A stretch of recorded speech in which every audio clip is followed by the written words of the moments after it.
Bismillahirrahmanirrahim. Assalamualaikum warahmatullahi wabarakatuh. Alhamdulillahi rabbil alamin. Wabihi nasta'in ala umurid dunya waddin. Wassallallahu wassalam ala nabiyyina Muhammadin wa ala alihi wa ashabihi wa man sara ala nahjihi waktafa bi atharihi wa da'a bi da'watihi wastanna bi sunnatihi ila yaumiddin. Wala hawla wala quwwata illa billah. Amma ba'du. Alhamdulillah, bersyukur kepada Allah Subhanahu Wa Taala. Pada malam ini kita dapat bertemu untuk meneruskan majlis ilmu kita, untuk meneruskan membahaskan kitab Al-Qaulul Mufid ala Kitab Tauhid karangan Al-Allamah Al-Syekh Muhammad bin Saleh Al-Utsaimin rahimahullahu taala. Baik, di mana kita sambung pada masalah yang ke-18, di halaman 66. Halaman 66. Baik. Al-thaminatu ashrah, yang ke-18. Al-khawfu min al-ittikali ala si'ati rahmatillah. Iaitulah takut, khawatir atau bimbang kita hanya menyerah ataupun bersandar kepada keluasan rahmat Allah. Yang ini termasuk dalam masalah ataupun masail yang dikemukakan oleh muallif rahimahullah taala di sini, iaitulah berdasarkan perkataan Nabi sallallahu alaihi wasallam, la tubashshirhum fayattakilu. Di situ. Jadi perkataan Nabi sallallahu alaihi wasallam kepada Muadz bin Jabal radhiyallahu an, la tubashshirhum, janganlah engkau menyampaikan khabar gembira ini kepada mereka sehingga mereka boleh menyebabkan mereka ittikal, fayattakilu. Di situ dalam terjemahan kita tu dia kata mengandalkannya, sehingga mereka, maknanya ittikal maknanya mereka berserah, mereka bersandar semata-mata kepada keluasan rahmat Allah. Maka kata Syekh Al-Utsaimin rahimahullah, li'anna al-ittikal ala rahmatillah yusabbibu mafsadatan 'azimah hiya al-amnu min makrillah. Kerana semata-mata kita bersandar kepada rahmat Allah, maknanya di sini tanpa kita menyertai dengan apa dia harapan itu, ataupun kita menyertakan dalam harapan tersebut dengan amalan, maka ianya akan menyebabkan kerosakan yang besar. Apa kerosakan yang besar itu? Mafsadatun azimah, iaitulah al-amnu min makrillah, merasa aman daripada makar Allah, merasa aman daripada azab Allah, merasa aman daripada hukuman dan juga azab Allah, makar Allah. Baik, wa kadza al-qunutu min rahmatillah yub'idul insan min at-taubati wa yusabbibul ya'si atau yusabbibul ya'sa min rahmatillah. Demikian juga, yakni berlawanan daripada al-ittikal ala rahmatillah. Makna ittikal ala rahmatillah apa kita cakap tadi? Bersandar. Hanya bersandar kepada keluasan rahmat Allah tanpa beramal, tanpa disertai amalan. Maknanya tanda-tanda dia sikit-sikit Allah rahmat, Allah sayang, Allah sayang, tapi tak buat apa yang menjadi tuntutan akan kecintaan kita kepada Allah Subhanahu Wa Taala itu. Baik. Jadi lawan kepada al-amnu min makrillah, merasa aman daripada makar Allah, yakni hukuman dan juga balasan Allah, tipu daya yang Allah SWT balas, iaitulah al-qunutu min rahmatillah, yakni merasa berputus asa daripada rahmat Allah. Jadi dia ada dua lah kat sini. Pertama, al-amnu min makrillah, merasa aman daripada makar Allah, tipu daya, balasan, hukuman Allah, azab Allah. Itu satu perkara yang dilarang. Yang kedua, perkara yang berlawanan dengan merasa aman daripada tipu daya ataupun hukuman ataupun azab Allah itu, iaitulah berputus asa daripada rahmat Allah. Al-qunutu min rahmatillah. Sebaliknya kata Syekh Al-Utsaimin rahimahullah, wa kadza, demikian juga berputus asa dari rahmat Allah juga menjauhkan seseorang daripada taubat dan menimbulkan putus asa daripada rahmat Allah.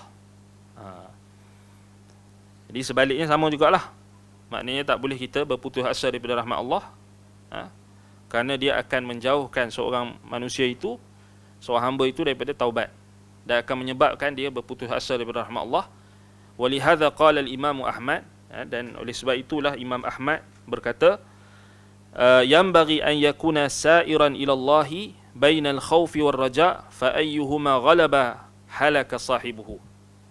Baik, hendaklah seseorang yang meniti jalan untuk menuju kepada Allah, hendaklah dia meniti jalan di antara rasa takut dan mengharap. Yang bagi an yakuna sa'iran ila Allah bainal khawfi war raja'. Hendaklah seseorang yang berjalan menuju kepada Allah, hendaklah dia seimbangkan antara rasa takut dan rasa harap.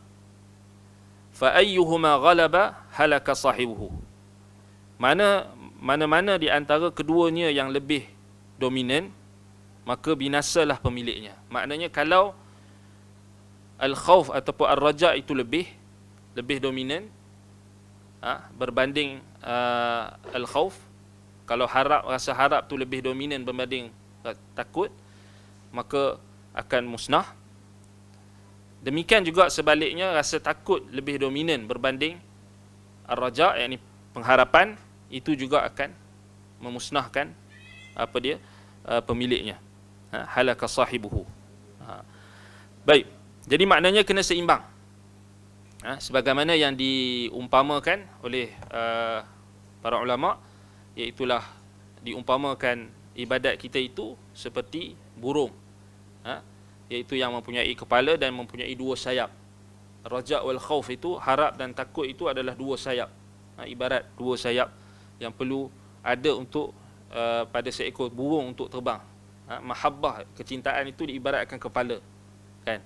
Dan itu sebagaimana yang diibaratkan oleh ulama ahli sunnati wal jamaah, antaranya apa yang diungkapkan oleh kalau tak salah Al-Hafiz ataupun Hafiz Syekh Hafiz Al-Hakami rahimahullahu taala dalam kitabnya Ma'arijul Qabul, dan syuruhat dan syarahan para ulama berkenaan dengan isu ini. Baik, fa idza ghalaba ar-raja'u adda dhalika ila al-amn min makrillah, wa idza ghalaba al-khawfu adda dhalika ila al-qunut min rahmatillah. Baik, ketika harapan lebih dominan, maka akan menimbulkan rasa aman daripada makar Allah. Ketika rasa takut itu lebih dominan, maka akan menimbulkan rasa putus asa dari rahmat Allah. Jadi maknanya kalau seseorang itu dia melebihkan sisi kita katakan sisi harapan, ar-raja dekat sini, maka dia akan menatijahkan rasa aman daripada makar Allah. Al-amnu min makrillah. Dia rasa tak takut langsung, kan? Jadi dia rasa tak takut langsung. Sebaliknya, ketika rasa takut pula lebih dominan, al-khauf lebih dominan, sisi takut tu lebih dominan, maka itu akan menyebabkan rasa al-qunutu min rahmatillah, berputus asa daripada rahmat Allah. Baik. Wa qala ba'dul ulama, in kana maridan ghalaba janib ar-raja, wa in kana sahihan ghalaba janib al-khauf. Sebahagian ulama berkata, bagi orang yang sakit, dalam keadaan orang yang sakit, dalam kesakitan, harapan harus lebih didepankan ataupun dijadikan sebagai dominan. Diberatkan sisi pengharapan. Dan untuk orang yang sihat, ketika orang yang sihat pula, untuk dalam keadaan orang yang sihat, wa in kana sahihan ghalaba janibal khauf, maka hendaklah rasa takut itu dilebihkan. Maknanya kalau kita dalam keadaan sakit, maka kita kena lebihkan pengharapan. Kalau kita dalam keadaan sihat, kita kena lebihkan rasa takut. Maka itu kita panggil tips lah yang diungkapkan oleh para ulama untuk mengelakkan daripada dua-dua perkara tadi. Al-amnu min makrillah, al-qunutu min rahmatillah. Untuk elakkan daripada rasa aman daripada tipu daya ataupun makar dan juga hukuman azab Allah, dan juga elakkan daripada berputus asa daripada rahmat Allah. Baik, kedua-dua tu dilarang. Baik, wa qala ba'dul ulama idza nazara ila rahmatillah wa fadlihi ghalaba janib ar-raja wa idza nazara ila fi'lihi wa 'amalihi ghalaba janib al-khauf litahsula at-taubah. Baik, kata sebahagian ulama lagi, ketika seseorang melihat rahmat dan kurniaan Allah, maka sisi harapan harus dilebihkan. Sisi harapan itu perlu dilebihkan, lebih dominan. Dan ketika dia melihat amal perbuatannya, maka sisi takut itu lebih dominan agar dia bertaubat. Maknanya kita ni kalau melihat dalam keadaan kita melihat rahmat, kurniaan Allah, yakni nikmat yang Allah Ta'ala beri dekat kita ni, maka kita kena lebihkan sisi harapan. Tetapi kalau kita melihat pada amalan kita, amalan perbuatan kita, yang tu kita kena takut. Faham tak? Kalau kita tengok rahmat Allah, kita tengok kurniaan Allah, rezeki yang Allah Ta'ala berikan, kita tengok tu, maknanya kita kena lebihkan sisi pengharapan. Tetapi bila kita tengok amalan kita, kita kena takut. Ini satu tips lagi. Sebagai ulama, maknanya bila kita tengok diri kita, kita tengok, contoh kita tengok orang dapat, kita tengok rezeki yang Allah Ta'ala berikan kepada orang yang dekat dengan kita ataupun yang ada di hadapan kita, kan? Kita tengok ada rezeki yang ada di hadapan kita, ini nikmat, juga kurniaan Allah Subhanahu Wa Ta'ala. Jadi kita kena lebihkan rasa harapan. Tetapi bila kita tengok amalan kita, kita kena tengok amalan kita sendiri, kita kena lebihkan rasa ataupun sisi takut. Baik. Jadi itu satu dua ungkapan sebahagian ulama yang dinukilkan oleh syarih rahimahullahu taala. Baik. Sisi takut lebih dominan tu, maknanya ketika kita melihat amalan perbuatan kita, supaya apa? Supaya litahsula at-taubah, supaya menghasilkan taubat. Supaya kita segera untuk bertaubat. Sebab kita tahu kekurangan kita. Kita tahu. Wa daliluhu qauluhu ta'ala walladzina yu'tuna ma atau wa qulubuhum wajilah. Baik, mereka berdalil, maknanya dua-dua datang pendapat ulama ini, sebahagian ulama ini, mereka berdalilkan dengan firman Allah Ta'ala dalam surah Al-Mu'minun ayat 60, walladzina yu'tuna ma atau wa qulubuhum wajilah. Dan mereka yang memberikan apa yang mereka berikan, yang berupa sedekah, dengan hati yang penuh rasa takut. Wa qulubuhum wajilah, iaitu kata Syekh, mereka merasa takut. Kalau amalan, jangan-jangan amalan mereka itu tidak diterima kerana kelalaian. Ai khaifatun alla yakuna taqabbala minhum litaqsir, alla yakuna tuqabbila minhum litaqsiri aw qusur. Wa hadha alqawlu jayyidun.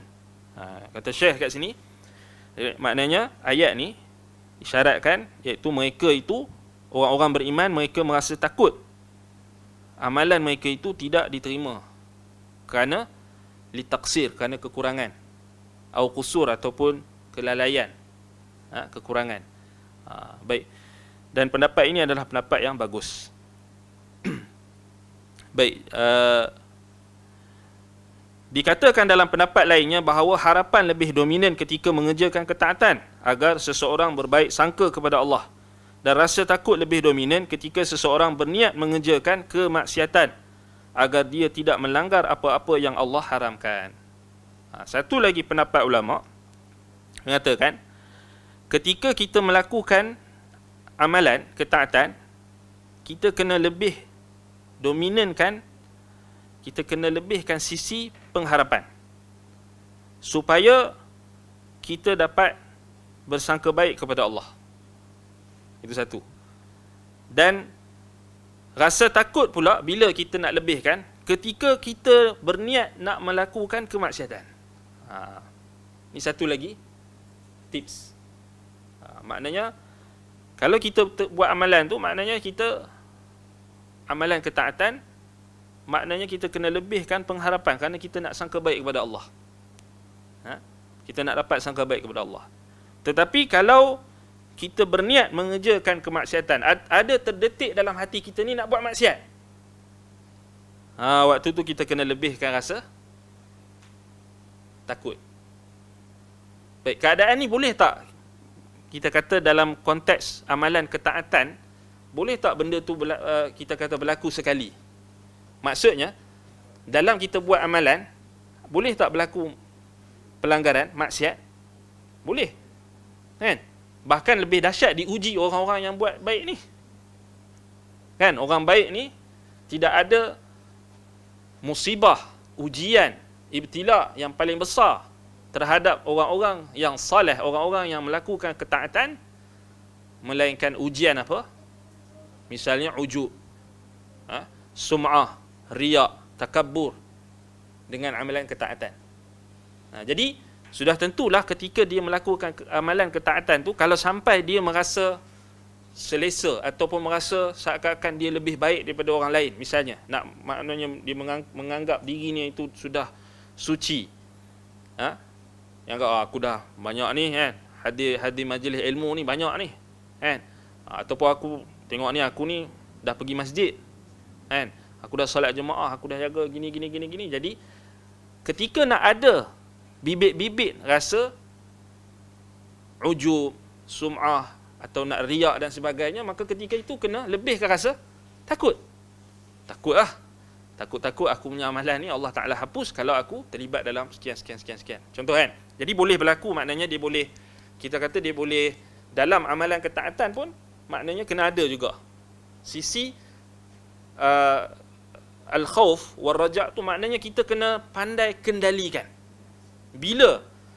Maknanya bila kita nak lebihkan pengharapan, bila kita nak lebihkan dari sudut khauf, ketakutan, takut kita kepada Allah Subhanahu Wa Taala. Jadi maknanya dia bergantung pada keadaan lah,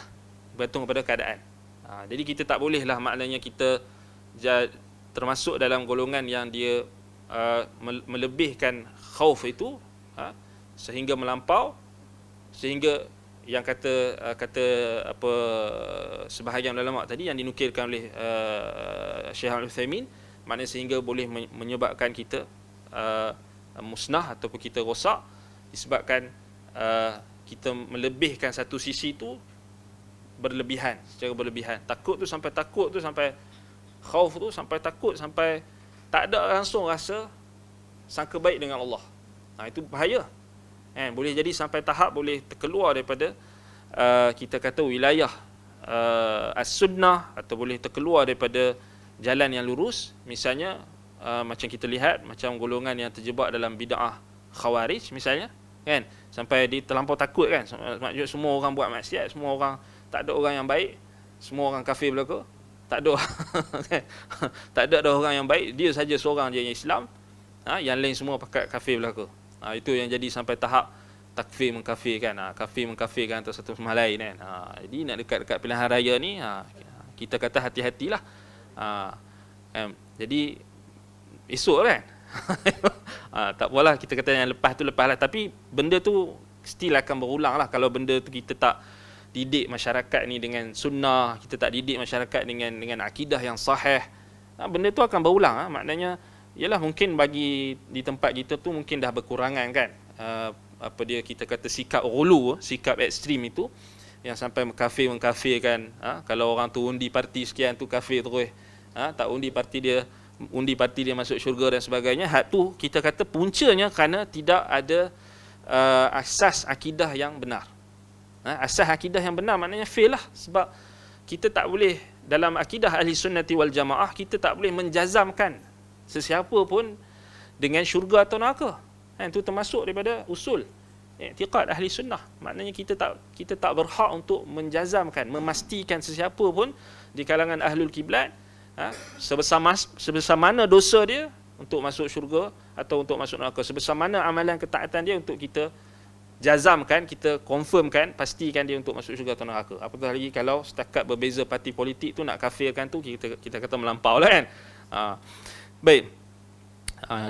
Ialah kita kata memanglah mudah kan, memanglah ringan kan, dia boleh minta maaf dan sebagainya, tetapi implikasi dia tu kita kata dari sudut kita kata akidah, maknanya benda tu kita tak boleh anggap benda yang ringan lah. Sepatutnya kita kena tegaskan bahawasanya hal tersebut adalah tidak boleh kita pandang ringan. Kita tak boleh pandang remeh lah isu-isu macam ni kan. Baik, Allahul musta'an wa alaihi at-tuklan. Baik, sama juga macam orang yang bila dia terjebak dalam melampau dalam melebihkan sisi ar-raja kan, maknanya pengharapan tadi, last sekali buatlah macam mana sekalipun, buatlah maksiat macam mana sekalipun, buatlah syirik ke, buatlah apa benda sekalipun, yang penting dia Islam, yang penting dia Allah sayang dia, yang penting sekian, yang penting sekian, itu pun bahaya juga kan. Jadi Ahlus Sunnah mereka adalah golongan yang pertengahan antara dua kutub yang ekstrim. Ingat tu, kita ni bila kita mengaji sunnah, kita ingat kita sentiasa berada di atas jalan sunnah, yang mana kalau kita tak duduk atas, kita tak naik atas sunnah tu, kita akan tenggelam dalam dua kutub ekstrim tadi. Sebab itu kata Imam Malik rahimahullah, as-sunnah kasafinati Nuh, man rakibaha najah wa man tarakaha ghariqa. Sunnah itu seperti bahtera Nabi Nuh. Barang siapa yang menaikinya, maka dia akan selamat. Barang siapa yang meninggalkannya, tak mau naik, tak mau ikut sunnah, tak mau ikut sunnah ni dalam akidahnya, dalam kita kata akhlaknya, dalam muamalahnya, tak mau ikut sunnah, ghariqa, dia akan tenggelam. Wal'iyadzubillah, kita tak maulah tenggelam dalam dua kutub ekstrim tadi, dalam kita kata isu ini. Baik, kata Syekh lagi kat sini, kata wa yaghlibu janibal khauf idza hamma bil ma'siyah li alla yantahika hurumatillah. Dia kat situ kan, dan dia melebihkan rasa takut itu ketika dia berniat untuk mengerjakan maksiat, supaya dia tidak melanggar apa-apa pun yang Allah haramkan. Itu kan. Baik, wa fi qawlihi afala ubashirun nas, kata Syekh lagi dalam perkataan Muaz, wahai Rasulullah, apakah aku tidak boleh menyampaikan khabar gembira ini kepada manusia? Ini perkataan Muaz tu, afala ubashirun nas, terdapat dalil tentang anjuran untuk menyampaikan khabar yang menyenangkan di antara urusan-urusan agama dan dunia. Kerana itulah para malaikat menyampaikan khabar gembira kepada Ibrahim, seperti disebutkan dalam firman Allah Ta'ala,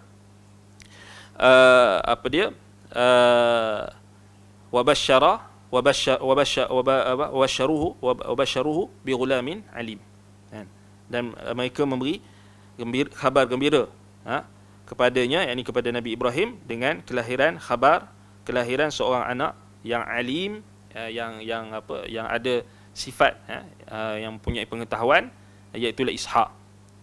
Wal halim wabasharuhu bighulamin halim, dalam ayat lain merujuk kepada Nabi Ismail yang penyabar, sifat alim, sifat kepada Nabi Ishaq.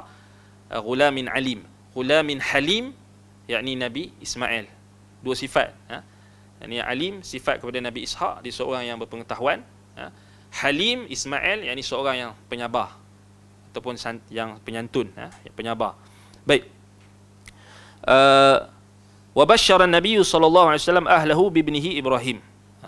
Demikian juga Nabi kita Muhammad sallallahu alaihi wasallam menyampaikan khabar gembira kepada keluarga beliau di atas kelahiran putera beliau Ibrahim. Beliau sallallahu alaihi wasallam bersabda, wulida liyal lailata waladun sammaituhu bismi abi Ibrahim.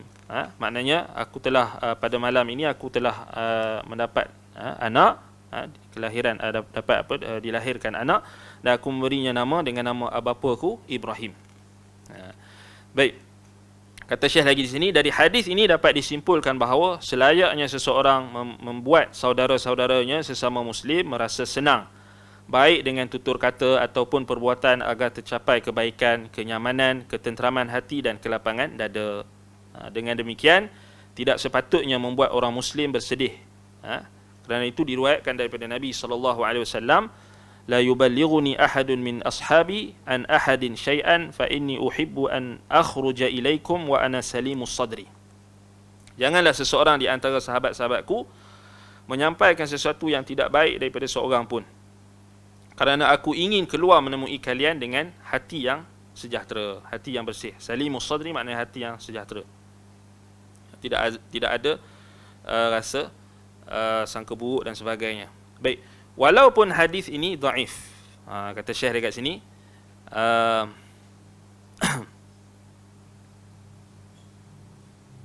kata kat sini,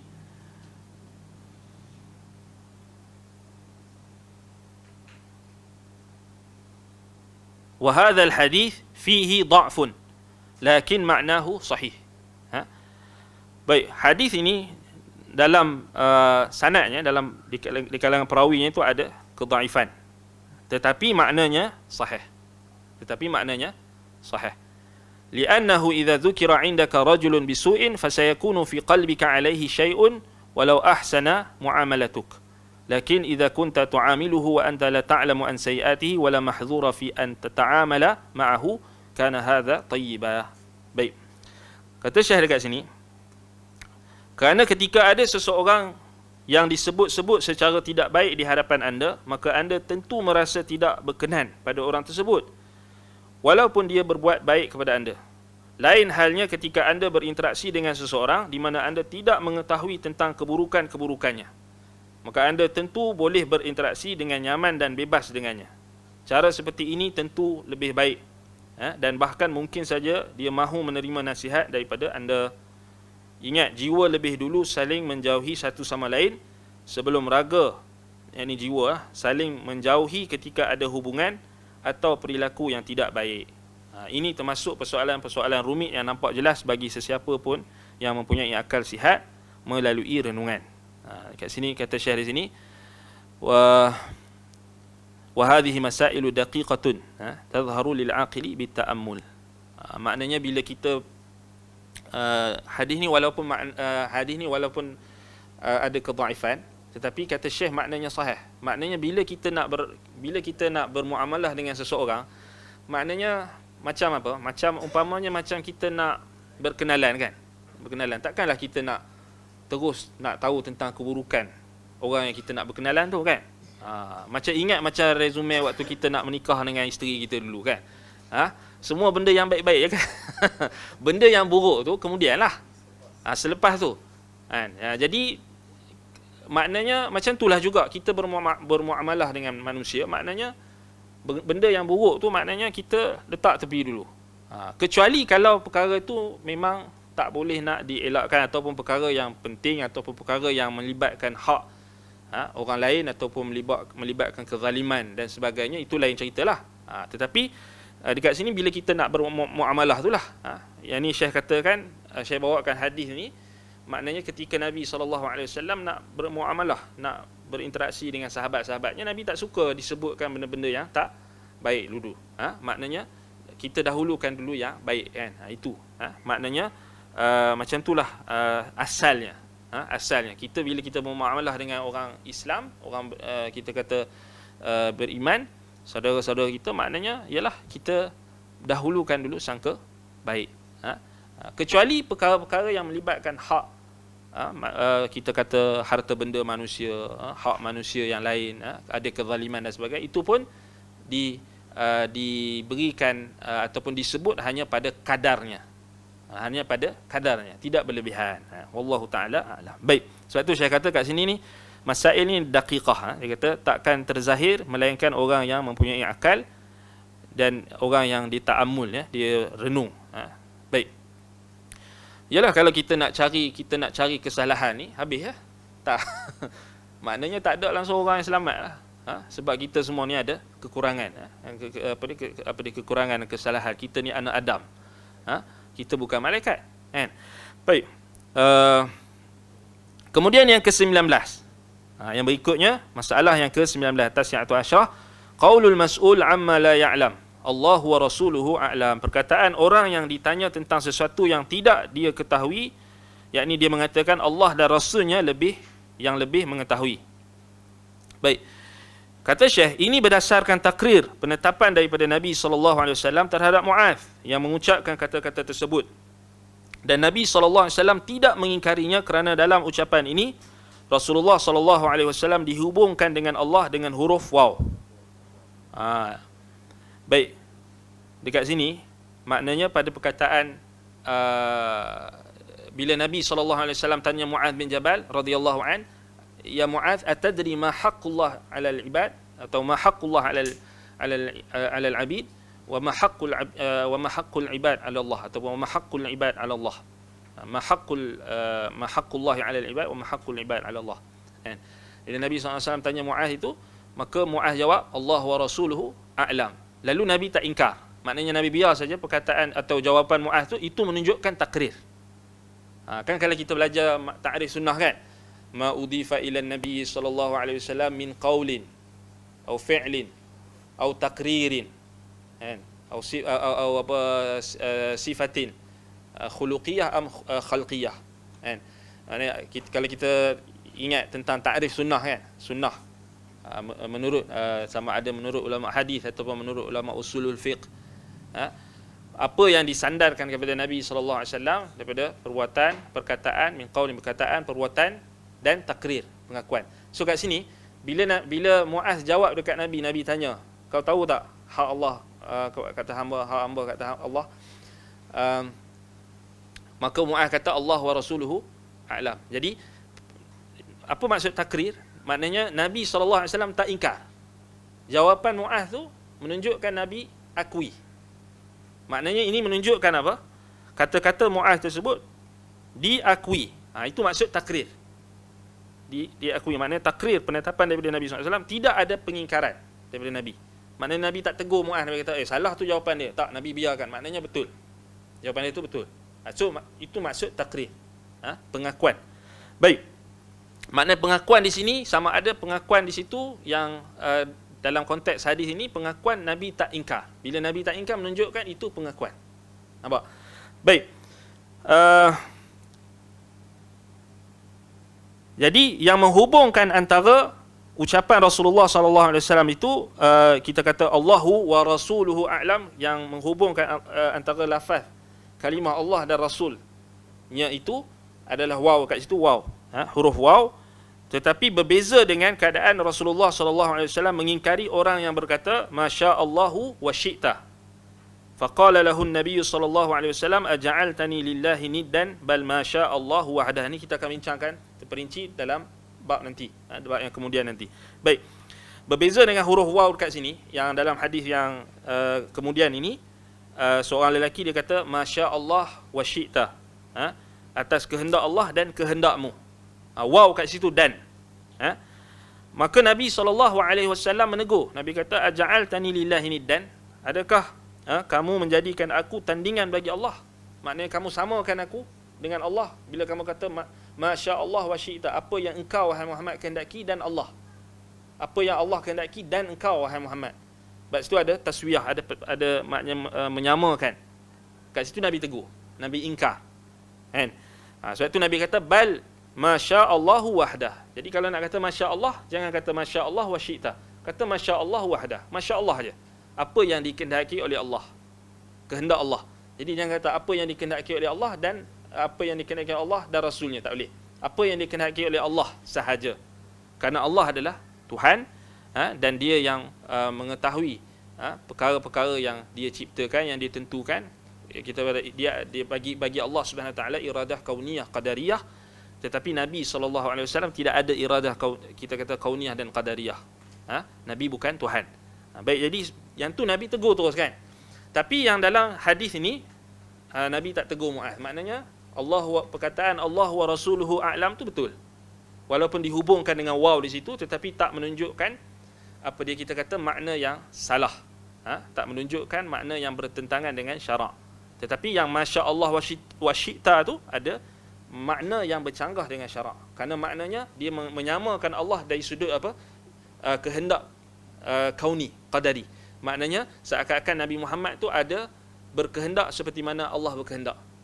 Maknanya sama rata, sama selevel dengan Allah dalam kehendak. Tak boleh lah. Tetapi di sini Mu'adh kata Allah wa rasuluhu a'lam, maknanya menyamakan dari sudut ilmu yang berkait dengan syariat. Berkait dengan syariat. Baik. Dengan demikian dikatakan bahawa sesungguhnya Rasulullah sallallahu alaihi wasallam memiliki ilmu-ilmu syar'i yang tidak dimiliki si penanya. Kerana itulah Rasulullah sallallahu alaihi wasallam tidak mengingkari perkataan Muaz. Lain halnya dengan ilmu-ilmu kauni qadari, ilmu tentang takdir, pengetahuan tentang takdir, kerana Rasulullah sallallahu alaihi wasallam tidak memiliki sedikit pun ilmu tentangnya. Maknanya itu beza dia. Kita kena bezakan. Jadi perkataan Muaz Allah wa rasuluhu a'lam itu berkait dengan ilmu syariat. Jadi ilmu syariat betul lah. Maknanya Nabi Allah dan Rasul mengetahui, lebih mengetahui. Memang betul lah. Kan? Kerana Allah sampaikan pengetahuan tentang syariat itu kepada Nabi sallallahu alaihi wasallam dan tak ada yang Nabi sallallahu alaihi wasallam sembunyikan ataupun Allah sembunyikan daripada Nabi sallallahu alaihi wasallam. Ilmu syariat. Baik. Adapun ilmu tentang takdir, tentang ketetapan kauni,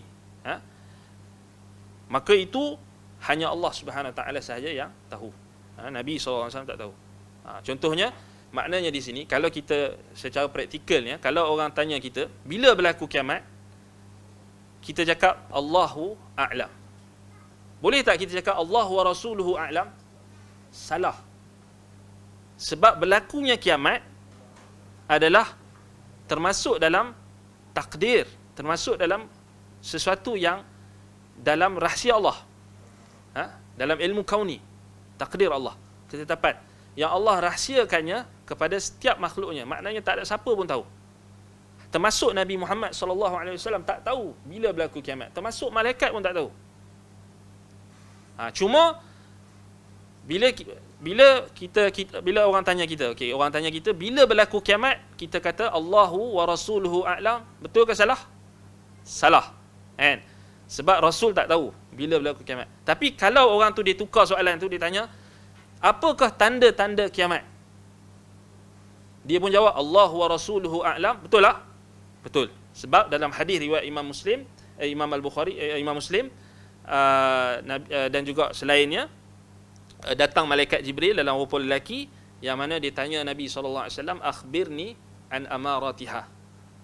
Khabarkan kepadaku, sampaikan kepadaku tentang tanda-tanda kiamat. Lalu Nabi SAW pun sampaikan. Maknanya Nabi tahu tentang tanda-tanda kiamat, tapi Nabi tak tahu bila berlaku kiamat. Itu beza tu. Nampak?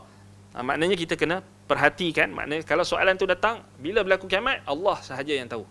Tapi kalau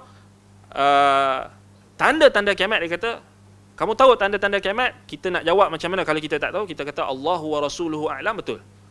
Sama juga kalau orang tanya kita, saya bagikan contoh di sini. Andaikan ada yang bertanya, apakah haram berpuasa di 2 hari raya? Boleh tak kita puasa pada hari raya Aidil Fitri dengan Aidil Adha? Kan? Kalau kita tak tahu, boleh tak kita jawab Allah dan Rasulnya lebih mengetahui? Allah wa rasuluhu a'lam? Boleh. Kan? Kerana kita kata itulah ketika sahabat menghadapi permasalahan rumit, maka mereka menemui Rasulullah sallallahu alaihi wasallam dan menanyakannya, lalu beliau menjelaskannya.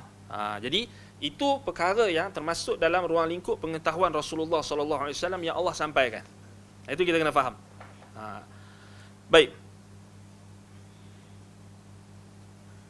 Tetapi kat sini kita boleh apa? Ada i'tirad. Kalau ada orang i'tirad, macam ada orang bawakan satu riwayat. Contohnya riwayat dalam Sahih Muslim. Seorang lelaki datang jumpa Nabi SAW. Dia tanya, Ya Rasulullah, aina abi? Wahai Rasulullah, di mana bapaku? Kemudian Nabi SAW kata, Inna abaka finnar. Bapakmu dalam neraka. Macam mana kita nak jawab? Contoh, kalau kita tanya orang, baik Nabi, di manakah bapa saya sekarang? Lepas tu kita jawab Allah wa rasuluhu a'lam. Betul tak? Tapi hadis dalam Sahih Muslim tadi ada. Orang tu lelaki mai jumpa Nabi, tanya, mana bapa aku? Nabi kata, inna abaka finnar. Lepas tu dia pun dikeluar. Dia macam sedih. Nabi SAW suruh sahabat panggil balik dia. Nabi nak bagi dia puas hati. Nabi kata, inna abi wa abaka finnar. Bapa aku dan bapa mu dalam neraka. Macam mana kita jawab? Sekarang orang tanya kita, Contoh datuk kita dah meninggal ataupun nenek kita meninggal, datuk nenek kamu kat mana? Kita pun jawab Allah wa rasuluhu a'lam. Betul tak? Tapi hadis tadi jawapan dia, hadis tadi khusus. Hadis tadi khusus pada individu yang tanya tadi. Jadi yang khusus tadi kita tak boleh lah takmim. Kita tak boleh jadikan yang khusus tadi umum kan? Sebab memang kita tak tahu. Dan Rasulullah SAW pun tak tahu di mana nasib datuk kita atau nenek kita. Maknanya secara umumnya macam itulah. Tak tahu. Kan? Walaupun ada dalam sebahagian riwayat-riwayat, kalau kita baca riwayat-riwayat yang pelbagai, contohnya Nabi SAW, maknanya sahabat tanya tentang kedudukan mereka. Dan dalam sebahagian riwayat disebutkan tentang ada Nabi SAW ada catatan nama-nama ahli syurga. Termasuklah nama bapa mereka, nama datuk mereka dan sebagainya. Tetapi itu khusus. Kan? Sama macam kita kata jazamkan seseorang syurga ke neraka atau syurga. Yang contohnya 10 orang sahabat yang dijamin masuk syurga yang confirm. Yang Nabi kata Abu Bakar fil jannah, Umar fil jannah, Uthman fil jannah, Ali fil jannah, Abu Ubaidah fil jannah, Talhah fil jannah. Yang itu memang ada nas. Tetapi kita nak umumkan tak boleh. Jadi jawapan dia di mana mereka? Allahu a'lam. Itu yang selamat tak boleh kita kata Rasul tahu. Sebab memang tak ada nas yang kata Nabi SAW tahu kat mana datuk nenek kita. Kan? Baik. Itu satu, kita kata satu iskal yang kita cuba bawakan di sini. Baik. Kemudian, kata Syekh lagi di sini.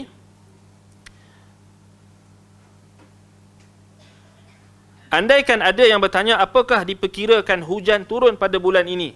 Tidak boleh kita mengatakan Allah dan Rasulnya lebih tahu. Kerana turunnya hujan termasuk ilmu kauniyah. Sama. Maknanya, contoh kita tanya, esok hujan ke tak? Kita pun cakap Allah wa rasuluhu a'lam. Boleh tak? Tak boleh. Sebab Rasulullah SAW tak tahu ilmu kauni. Maknanya apa yang akan berlaku esok kerana Nabi SAW bukan Tuhan. Itu perbezaan dia. Kan? Jadi kita, bila orang tanya macam tu, berkait dengan perkara yang kauni, termasuk tadi nasib seseorang. Sama ada syurga neraka, kita pun tak boleh cakap Allah wa rasuluhu a'lam. Kecuali yang ada datang dalam nas. Contoh Abu Bakar dan Umar dalam syurga ke neraka? Syurga. Sebab apa? Ada nas. Nampak? Sebab Nabi SAW disampaikan, dikhabarkan kepadanya. Termasuk lelaki yang tanya Nabi tentang kedudukan bapa dia tadi. Itu settle. Tak boleh kita nak mandai-mandai, kita nak kiaskan, ni sama, ni tak boleh. Tak sama lah kan? Beza. Baik. Jadi itu perbezaan dia di sini. Baik. Jadi itu yang ke-19 kan? Yang ke-20. Al-Ishrun, jawazu takhsis ba'din nas bil ilmi duna ba'din. Yang ke-20, bolehnya mengkhususkan ilmu kepada sebahagian orang sahaja tanpa menyertakan selainnya. Maknanya di sini, kata Syekh, hal itu kerana Nabi SAW mengkhususkan ilmu ini untuk Mu'adh sahaja dan tidak beliau sampaikan kepada Abu Bakar, Umar, Uthman ataupun Ali. Ilmu apa? Ilmu apa? Tentang al-jaza', tentang balasan orang yang mentauhidkan Allah dan tidak mensyirikkan Allah dengan sesuatu apapun. Maknanya sekarang ni, Mu'adh, Nabi SAW khususkan dia tentang ilmu ini. Ilmu apa? Ilmu tentang kelebihan tauhid. Ataupun janji Allah untuk orang yang mentauhidkannya dan tidak mensyirikkannya tentang sesuatu. Baik, ilmu tentang kewajipan tauhid, Abu Bakar tahu tak? Tahu. Umar tahu tak? Sahabat semua tahu. Jadi mengkhususkan ilmu kat sini, apa maksud ilmu tu? Jawazu takhsis al-ilm kat sini, harusnya atau bolehnya mengkhususkan ilmu kepada sebahagian orang tanpa menyertakan orang lain. Maknanya ada orang yang kita bagi tahu, ada orang yang kita tak bagi tahu. Maksud dia sini, dalam konteks sekarang ni Mu'adh, Nabi khususkan ilmu apa? Ilmu apa? Kat sini. Apa maksud ilmu kat sini yang Nabi khususkan, yang Nabi takhsiskan kepada Mu'adh? Yang Nabi tak bagi tahu kat Abu Bakar, Umar, Ali, Uthman. Ilmu tauhid ke? Tak. Tak mungkin ilmu tauhid Nabi sembunyikan. Ilmu tentang balasan atau ganjaran ataupun janji Allah, jaminan Allah kepada orang yang mentauhidkan Allah dan tak mensyirikkan. Maknanya ganjaran, al-jaza'. Bukan ilmu tauhid. Sebab mustahil ilmu tauhid Nabi sembunyikan, ataupun Nabi hanya khususkan pada orang tertentu. Nabi tak bagi tahu kat Abu Bakar, Umar, Uthman pasal benda tu basic kot. Kan? Quran turun pasal tauhid tak? Bukan maksud ilmu tauhid kat sini. Ilmu maknanya ilmu yang juz'i, bahagian, juzuk kecil daripada perbahasan ilmu. Maksudnya topik kecil. Kita boleh faham dekat sini, topik kecil dalam satu perbahasan ilmu mungkin dikhususkan kepada sebahagian orang dan tidak diberitahu kepada orang lain, tidak dikhususkan kepada sebahagian yang lain. Ini maksudnya. Baik.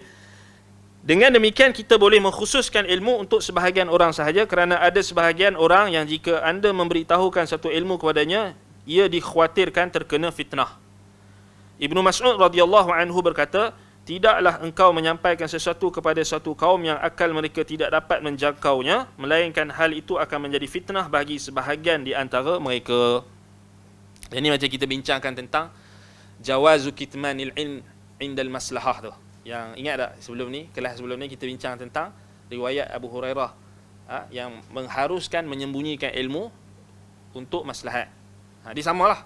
Tapi kat sini dia lebih khusus, maknanya kita maknanya macam ni lah, kita mudah kita nak faham.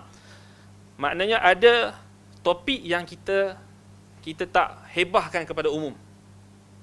Contohnya topik-topik yang berat-berat lah. Contoh kan.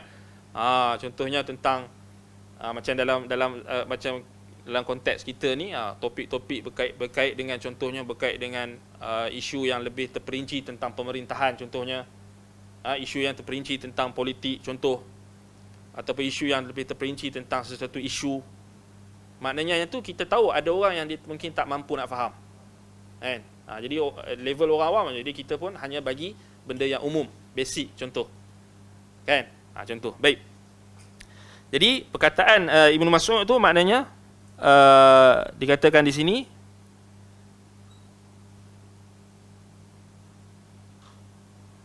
innaka lan tuhditha qauman bihadithin la tublighuhu aw la tablughuhu uquluhum illa kana li ba'dihim fitnah. Wa qala Ali, hadithun nasa bima ya'rifun. Perkataan Ali pula, Ali bin Abi Thalib kata, sampaikanlah kepada manusia itu sesuai dengan apa yang mereka ketahui, sesuai dengan akal mereka, sesuai dengan tahap pengetahuan mereka. Baik.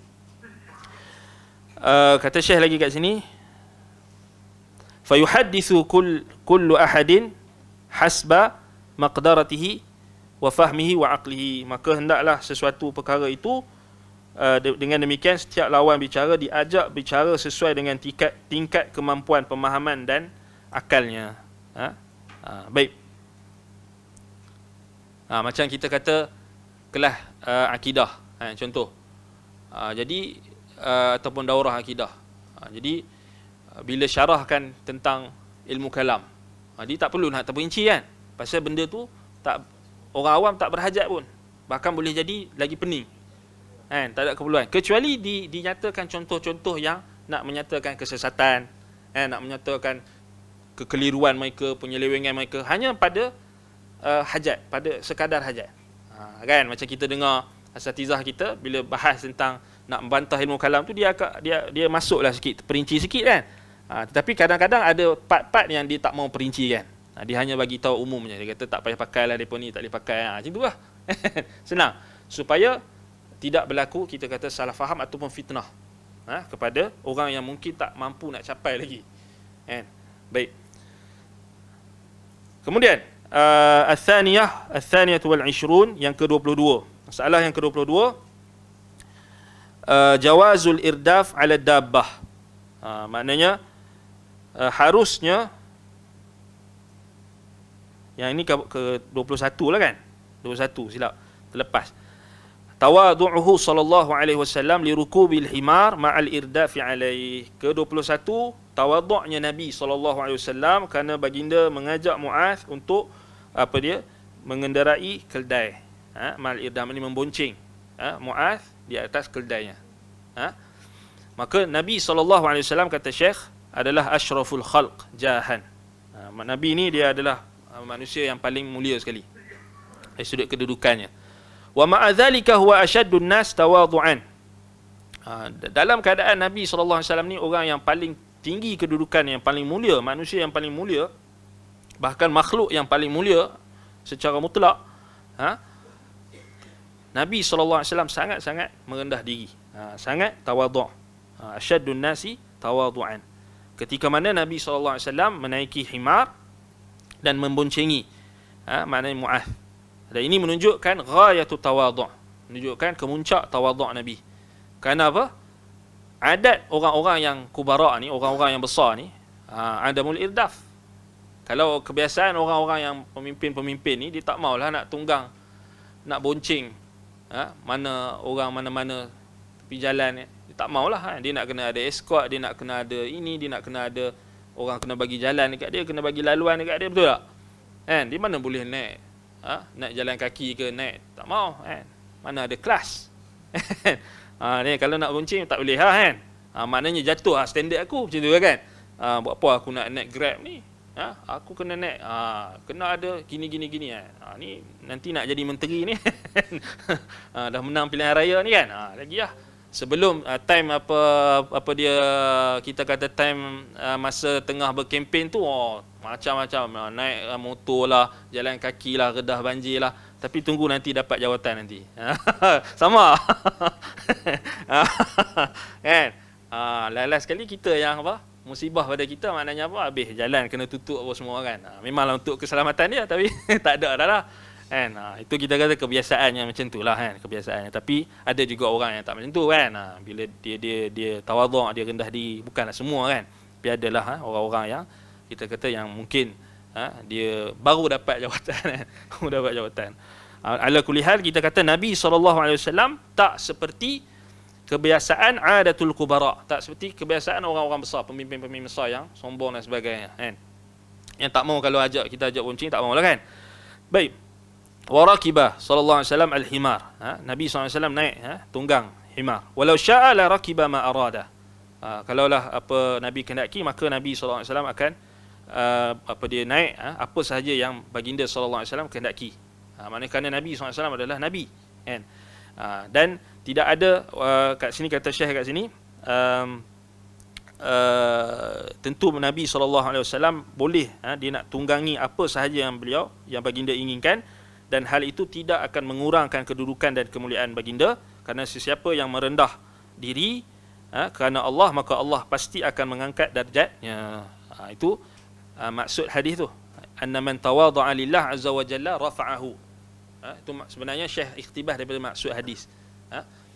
Sama juga hadis ni sebenarnya ada dalam kalau kita buka dalam riwayat Imam Ahmad, riwayat Imam An-Nasa'i ataupun At-Tirmizi dan selainnya, lafaz dia lebih kurang macam itulah, man tawadha'a lillah rafa'ahu Allah ataupun rafa'ahu. Barang siapa yang tawadhu', tunduk kepada Allah, merendah diri kerana Allah, maka Allah akan mengangkatnya. Pepatah juga ada menyebut, kalau kita tengok Imam Ibnul Qayyim, Syekhul Islam Ibn Taymiyah selalu nukilkan daripada kitab-kitab Ahlul Kitab, dan barang siapa yang merendah diri akan dimuliakan, dan barang siapa yang meninggi diri akan dihinakan. Itu sabit juga, sebahagian ulama mengatakan sabit daripada perkataan Nabi Isa alaihi salam. Jadi hikmah Nabi Isa alaihi salam sebagaimana yang dinukilkan oleh Al-Imam Ibnul Qayyim rahimahullah dalam kitabnya Ighathatul Lahfan, dan juga Syekhul Islam Ibn Taymiyah rahimahullah dalam tulisan-tulisan beliau. Baik. Al-thaniyah wal-ishrun, yang ke-22, jawazul irdaf ala dabbah. Yang ke-22, masalah yang ke-22, harusnya ataupun bolehnya memboncengi orang lain mengendarai haiwan tunggangan. Maknanya inilah harus untuk bonceng orang lain yang menunggang kenderaan. Hal ini kerana Nabi SAW memboncengi Mu'az. Namun disyaratkan, tapi kena syarat, lakin yushtaratu li irdafi an takuna dabbah qadiratan alaih, fa in lam takun qadirah lam yajuz dhalika. Syarat dia boleh, tapi mesti ada syarat. Syarat dia hendaklah dia tidak memberatkan haiwan tunggangan tersebut. Jika memberatkan, maka tidak boleh memboncengi orang lain untuk menunggangi haiwan tunggangan tersebut. Maknanya kenderaan lah kena tengok.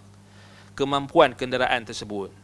Maknanya kita kata Islam ni sangat cantik, sangat indah. Kalau kita tengok balik bagaimana larangan untuk kita menzalimi haiwan, tunggangan. Iaitulah apa? Contohnya dalam kalau kita tengok dalam hadis riwayat Imam Abu Daud, dalam Kitabul Jihad, bab fil wuqufi 'ala dabbah.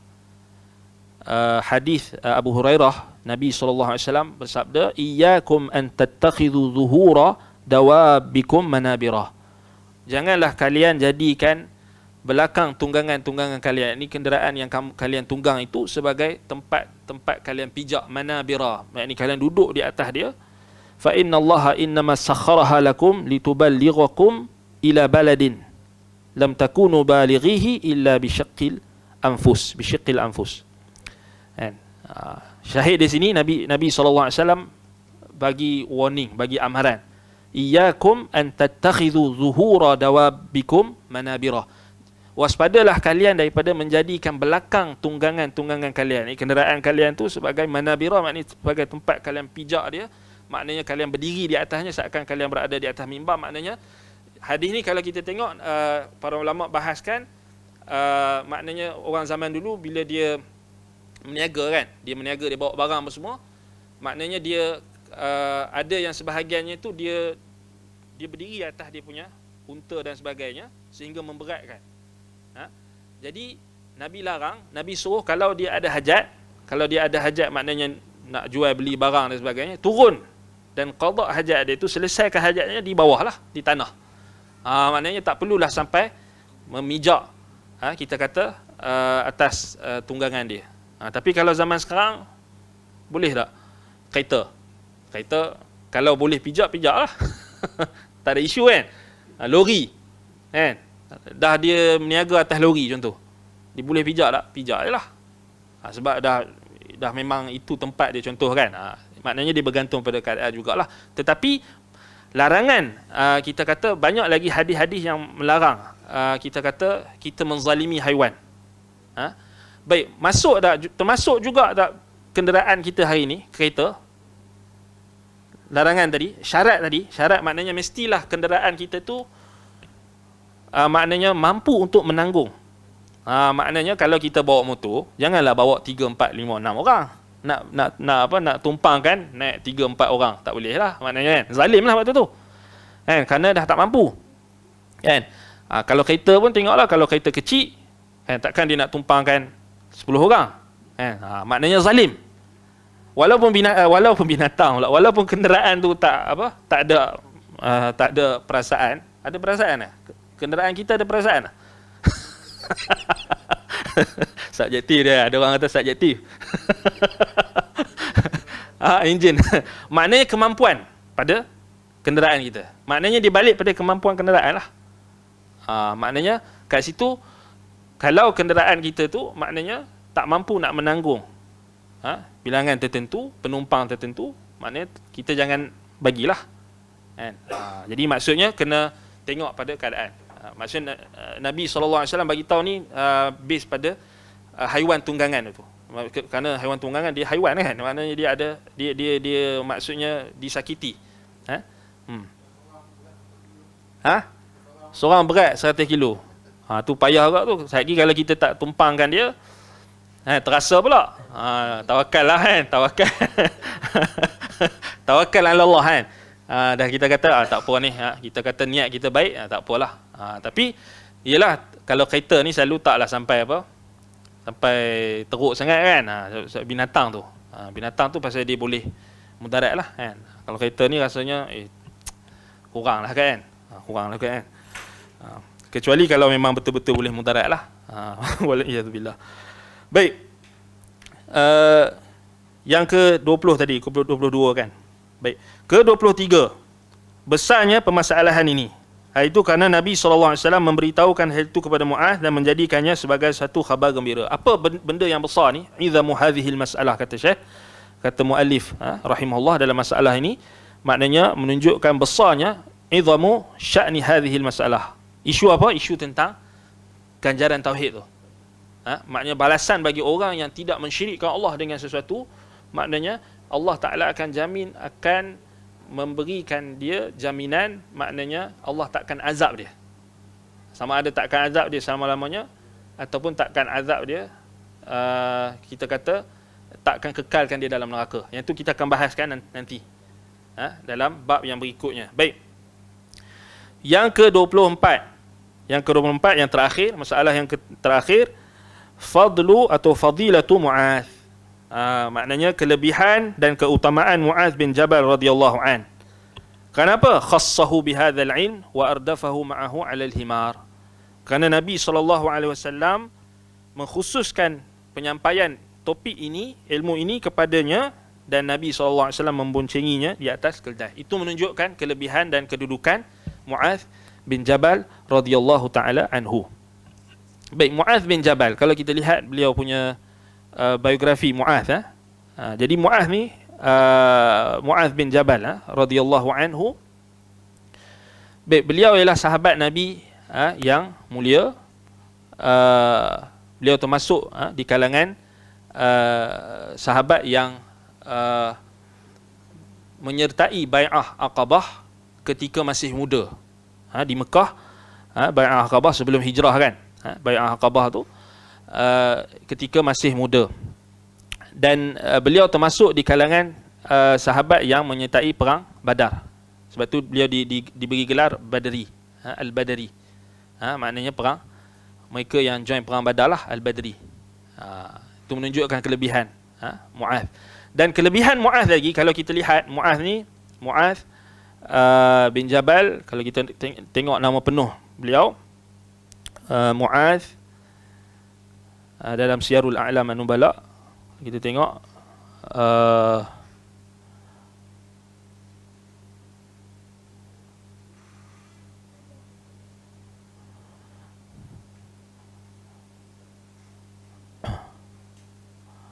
Mu'adh ibnu Jabal ibni Amr ibnu Aus Al-Ansari, ibnu A'idh ibnu Adi ibni Ka'ab ibni Amr ibnu Uday ibnu Sa'ad,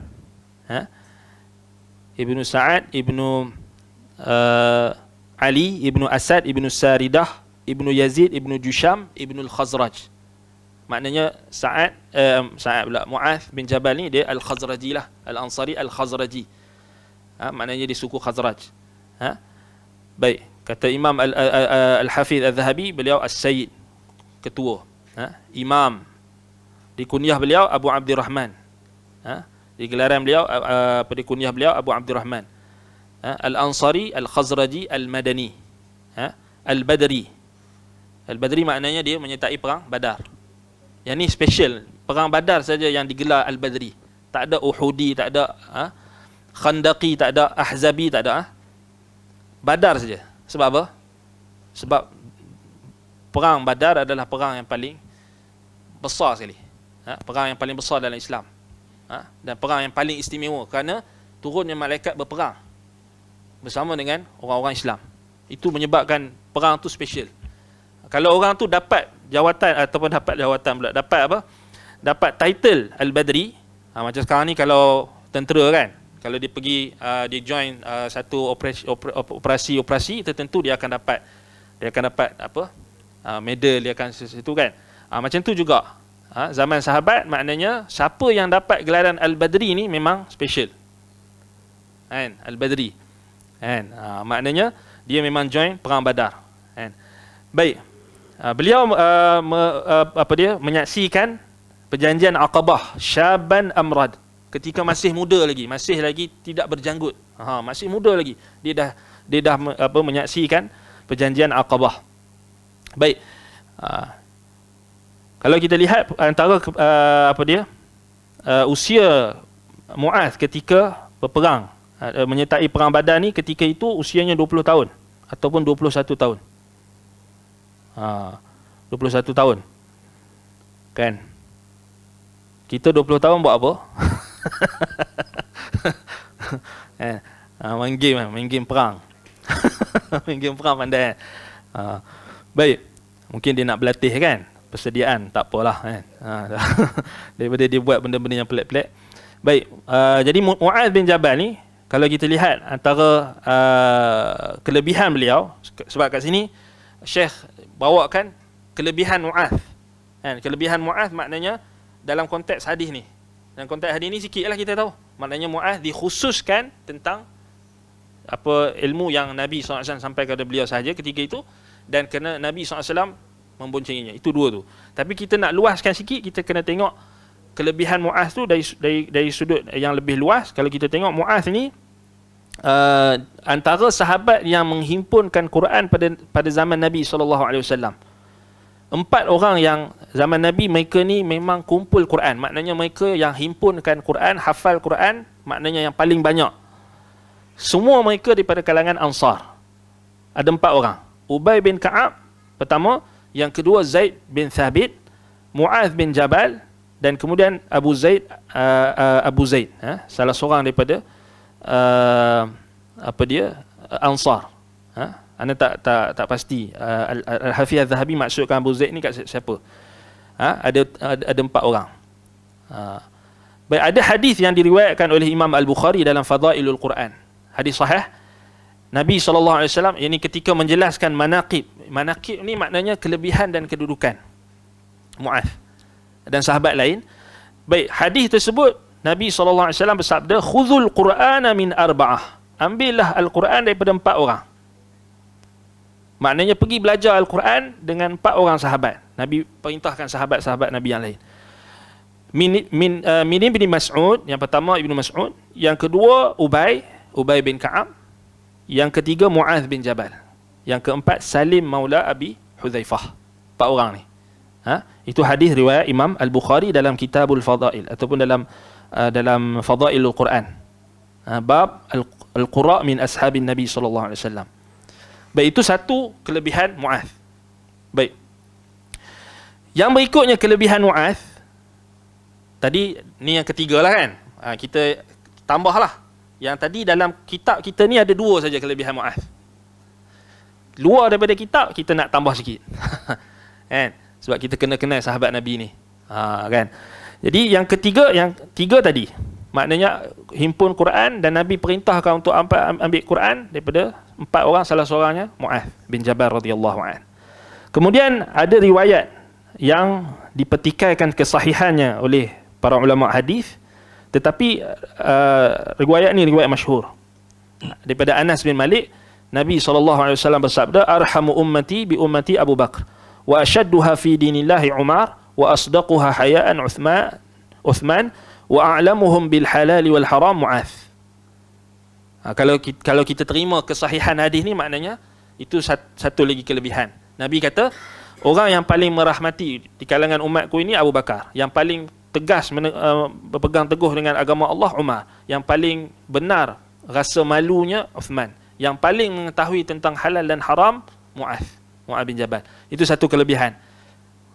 Walaupun hadis itu dipertikaikan kesahihannya, ada ulama yang mendhaifkan, ada juga ulama yang menghasankan dan sebagainya. Baik, kalau kita terima hadis itu, maknanya sahihlah. Kalau kita kata itu satu kelebihan Mu'adh, maknanya dia orang yang paling mengetahui tentang halal dan haram. Maknanya dia orang yang sebenarnya hadis itu walaupun dhaif, maknanya sahih. Sebab apa? Kalau kita tengok riwayat-riwayat yang menunjukkan sahabat Nabi memang mereka mewasiatkan orang untuk belajar ilmu fiqh daripada Mu'adh. Antaranya Umar bin Al-Khattab radhiyallahu anhu, ketika zaman pemerintahan beliau, Umar kata, man arada al-fiqha falyati Mu'adhan. Barang siapa yang nakkan fiqh, nakkan pemahaman dalam agama, datanglah belajar daripada Mu'adh. Itu menunjukkan memang Mu'adh faqih lah. Memang ada lagi riwayat-riwayat yang banyak yang cerita tentang kelebihan Mu'adh ni. Dan yang dhaif tu banyaknya yang datang dengan lafaz Mu'adh a'lamun nas bi haramillahi wa halalihi. Macam tu. Itu kebanyakan riwayatnya tak kuat. Lemah. Tapi maknanya sahih. Kan? Baik. Dan kelebihan Mu'adh ni ada macam-macam lah. Hadis tu ada yang sahih, ada yang dhaif, ada yang yang terlalu lemah. Baik, itu yang ketiga. Baik, kita nak tengok yang sahih saja, yang menunjukkan kelebihan Mu'adh. Antaranya lagi adalah dikatakan ketika Nabi SAW masih hidup, ada 6 orang yang diberikan kebenaran untuk berfatwa. 3 orang daripada Muhajirin dan 3 orang untuk di kalangan Ansar. Maknanya ketika Nabi SAW masih hidup, mereka ni orang tanya fatwa. Walaupun Nabi masih hidup. Kita faham ketika Nabi SAW masih hidup, tentulah orang akan terus tanya Nabi. Tetapi ketika masih hidup, Nabi akui keilmuan mereka dan orang tanya fatwa tentang agama kepada mereka. Maknanya dalam isu yang mereka ada ilmu lah. 3 orang daripada kalangan Muhajirin, Umar, Uthman dan Ali. Kenapa Abu Bakar tak masuk? Sebab Abu Bakar dia paling rapat dengan Nabi. Kan? Dia paling rapat dengan Nabi. Jadi kalau tanya Abu Bakar, automatik akan terus tanya Nabi lah. Kan? Jadi kalangan Muhajirin 3 orang. Umar, Uthman dan Ali. Ansar pula, di kalangan Ansar ada 3 orang. Ubay bin Ka'ab, kalau tak salah nak Ubay, Mu'adh bin Jabal, ni Mu'adh, dan seorang lagi Zaid bin Thabit. 3 orang di kalangan Ansar yang ketika Nabi masih hidup, orang tanya fatwa mereka. Maknanya kelebihan lah. Kan? Kelebihan. Baik, antara kelebihan Mu'adh lagi, siapa tahu? Ingat ada hadis doa Allahumma a'inni ala zikrika wa syukrika wa husni ibadatik. Siapa yang riwayatkan hadis tersebut? Mu'adh. Nabi SAW kata, ya Mu'adh inni uhibbuka fillah. Wahai Mu'adh inni uhibbuka. Wahai Mu'adh, sesungguhnya aku menyintaimu. Itu menunjukkan kelebihan Mu'adh.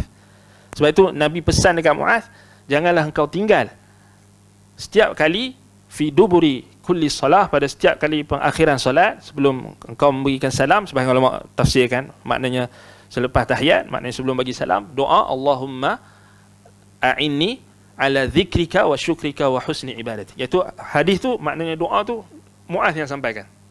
Kerana Nabi cintakan Mu'adh, Nabi ajarkan dia doa tersebut. Jadi itu menunjukkan kelebihan Mu'adh bin Jabal radhiyallahu an. Dan banyak lagi kalau kita tengok dalam riwayat-riwayat hadis yang menunjukkan kelebihan Mu'adh bin Jabal radhiyallahu taala anhu. Maknanya boleh carilah, maknanya kelebihan tu banyak. Jadi sahabat Nabi ni masing-masing ada kelebihan. Masing-masing ada kelebihan. Jadi kelebihan mereka itu kita tak lihat dari kacamata yang merendahkan antara satu sama lain. Sebagaimana orang-orang di kalangan ahlul bidah wal ahwa seperti golongan Syiah Rafidah, kalau mereka tengok Ali, mereka nak angkat Ali saja, mereka akan jatuhkan sahabat alim. Itu bukan sunnah. Sunnah kita tengok ahli sunnah, mereka melihat para sahabat ni, setiap sahabat ada kelebihan masing-masing. Sebab itulah imam-imam ahli sunnah seperti Imam Al-Bukhari, Imam Muslim, imam-imam ahlul hadis, mereka takkan lekang dalam kitab-kitab mereka, akan letakkan bab atau kitab yang khusus tentang fadailus sahabah, misalnya manaqibus sahabah, kedudukan dan kelebihan para sahabat. Itu dibawakan riwayat-riwayat tentang kelebihan mereka. Baik. Jadi habislah kita punya bab yang pertama tu. Hari ni kita habislah maknanya alhamdulillah. Jadi maknanya kita sampai dekat sini 71 ni, maknanya selesailah bab yang pertama, Kitabut Tauhid. Kerana bab pertama tu tajuk dia Kitabut Tauhid, kita selesai dekat ni pada masalah yang terakhir itu, yang ke berapa? Yang ke 24 tentang keutamaan Mu'adh itu, dan kita akan sambunglah pada maknanya kelas akan datang nanti insya-Allah kita akan sambung pada bab yang baru. Bab keutamaan tauhid dan dosa-dosa yang digugurkan oleh tauhid. Kita akan bincangkan pada kelas akan datang. Baik, naktafi bihadzal qadar. Aqulu qawli hadza wa astaghfirullah li wa lakum. Subhanakallahumma wa bihamdika asyhadu an la ilaha illa anta astaghfiruka wa atubu ilaik. Sallallahu ala Muhammadin wa ala alihi wa sahbihi wa baraka wa sallam. Alhamdulillahirabbil alamin. Wassalamu alaikum warahmatullahi wabarakatuh.